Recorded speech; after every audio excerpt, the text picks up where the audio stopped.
காகபுஜண்டர் சித்தர்கள்லேயே ஆதி சித்தர், பகுலாதேவி சமேத காகபுஜண்டர். இவர் பல பிரம்மாக்களோட பிரளயங்களை பார்த்தவர். இவருடைய சீடர் ரோமச்சர். அவருக்கு ஒரு பிரம்மா போனாக்க ஒரு ரோமன் தான் உதிரும். அந்த மாதிரி கொஞ்சம்தான் அவருக்கு ரோமம் உதிர்ந்திருக்கு. இந்த மாதிரி பல ரோமச்சர்களை காகபுஜண்டர் பார்த்ததாக சொல்லப்படுறது. திரேதாயுகத்தில் ஸ்ரீ ராமச்சந்திரமூர்த்தியை வணங்குறதுக்காக காக ரூபம் எடுத்துகிட்டு போனவர் காகபுஜண்டர்.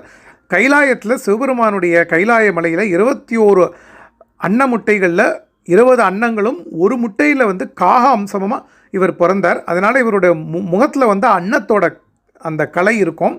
இவர் சந்திரகலையில் பிறந்தவர். காகபுஜண்டர் நாடி அதி ரகசியமான நாடி திருவானைக்காவலில் இன்னும் இருக்குது. இந்த காகபுஜண்டருடைய கோவில் மெட்ராஸில் கொரட்டூரில் திருவொற்றியூரில் இருக்குது. திருவொற்றியூரில் ரோமச்சரோட சன்னதியோடு சேர்த்தே இருக்குது. இவருடைய சமாதி சின்ன சேலம் பக்கத்தில் இருக்கிறதா சொல்லப்படுறது.